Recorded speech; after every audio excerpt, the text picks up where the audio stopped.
সিপিএমকে মানুষের মধ্যে যেতে হবে, মানুষের আস্থা অর্জন করতে হবে, সেই সাথে নিজের পায়ের ওপর দাঁড়াতে হবে, তবেই হারিয়ে যাওয়া রাজনৈতিক জমি ফিরে পাওয়া সম্ভব।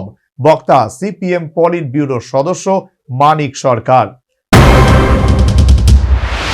সিপিএম যেহেতু ক্যাডার ভিত্তিক দল, সেহেতু সংশ্লিষ্ট রাজনৈতিক দল সাধারণত শক্তপোক্ত সংগঠনের উপর বিশেষ নজর দিয়ে থাকে।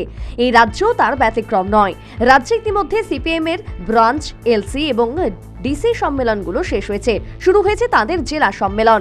রবিবার সিপিএম তেলিয়ামুড়া মহকুমা কমিটির কার্যালয়ে অর্থাৎ বুদ্ধদেব ভট্টাচার্য মঞ্চ এবং সীতারাম ইয়েচুরি নগরে অনুষ্ঠিত হল সিপিএম চতুর্থ খোয়াই জেলা সম্মেলন। প্রয়াত বুদ্ধদেব ভট্টাচার্য ও সীতারাম ইয়েচুরির প্রতিকৃতিতে শ্রদ্ধার্ঘ্য অর্পণ করে এবং শহীদ বেদিতে মাল্যদান ও পুষ্পস্তবক দিয়ে পার্টির পতাকা উত্তোলনের মধ্য দিয়ে শুরু হল জেলা সম্মেলন। পরবর্তী সময়ে সভাপতি মণ্ডলী, পরিচালন কমিটি ও অনুলেখন কমিটির তৈরি করে শুরু হয় সম্মেলনের কাজ। সম্মেলনে দুটি মহকুমা থেকে 121 জন জনপ্রতিনিধি অংশ নেয়। এদিন জেলা সম্মেলনের প্রাক্তন মুখ্যমন্ত্রী তথা পলিট ব্যুরো সদস্য মানিক সরকার, পার্টির কেন্দ্রীয় কমিটির সদস্য অঘোরদেব বর্মা, নারায়ণ কর, রমা দাস, বাম নেতৃত্বরা উপস্থিত ছিলেন। সম্মেলনে বিদায়ী জেলা সম্পাদক সম্পাদকীয় প্রতিবেদন পেশ করেন। পরে সম্পাদকীয় প্রতিবেদনের উপর মহকুমার প্রতিনিধিরা আলোচনা করে একাধিক প্রস্তাব পেশ করেন।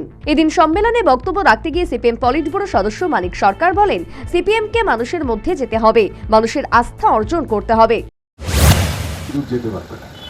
পার্টির মূল কথা হচ্ছে ইমপ্রুভ ইউর ওন স্ট্রেংথ। নিজের পায়ে দাঁড়াও, নিজের কোমরের শক্তিতে দাঁড়াও। তুমি যদি লড়াই ঠিক মতো সংগঠিত করতে পারো, মানুষের মধ্যে যেতে পারো, হ্যাঁ, মানুষ যদি তোমার উপর আস্থা স্থাপন করে, তাতে যদি আকর্ষণ বাড়ে, তখন তুমি যাকে ডাকবে সেও তোমার দিকে। তিনি সিপিএমকে নিজের পায়ের উপর দাঁড়ানোর নিদান দেন। সেই সাথে হারিয়ে যাওয়া রাজনৈতিক জমি ফিরে পাওয়া সম্ভব বলে প্রতিক্রিয়া ব্যক্ত করেন এই বাম সর্বভারতীয় নেতৃত্ব।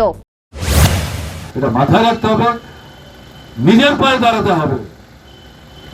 সিপিএম কে তার নিজের পায়ে দাঁড়াতে হবে, ইন্ডিপেন্ডেন্ট স্টেট।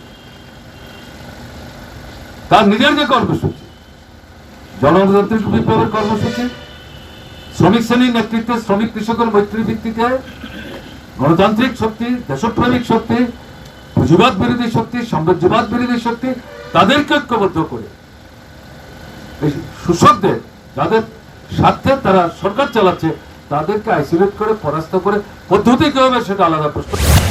এদিন 23 জনকে নিয়ে নতুন সিপিএম খোয়াই জেলা কমিটি গঠিত হয়, যাতে 9 জন রয়েছে সম্পাদক মণ্ডলীতে। সম্মেলনে নতুন জেলা সম্পাদক হিসেবে দায়িত্ব পান প্রাক্তন বিধায়ক পদ্মকুমার দেববর্মা। প্রসঙ্গত উল্লেখ্য, খোয়াই জেলায় মোট 6টি বিধানসভার আসন রয়েছে। একটা সময় এই সবকটি আসনেই বামেরা ছিল অপ্রতিরোধ্য, কিন্তু 2018 সালের পর থেকে এই চিত্র অনেকটাই পাল্টে যায়। একমাত্র খোয়াই বিধানসভা আসনটি বামেরা আজ পর্যন্ত ধরে রাখতে সমর্থ হয়েছে, আর তাতে যুব বিধায়ক নির্মল বিশ্বাসের ইমেজ যে কার্যকরী ভূমিকা নিয়েছে তা বলা বাহুল্য। তবে সে যাই হোক, দরজায় ভিলেজ কাউন্সিল নির্বাচন করা নাচ্ছে। এখন দেখার মথা বিজেপি মিতালিকে পরাজিত করে পাহাড় পুনর্দখলের জন্য খোয়াই জেলা কমিটি কি ধরনের রণকৌশল গ্রহণ করে। Bureau report, news vanguard.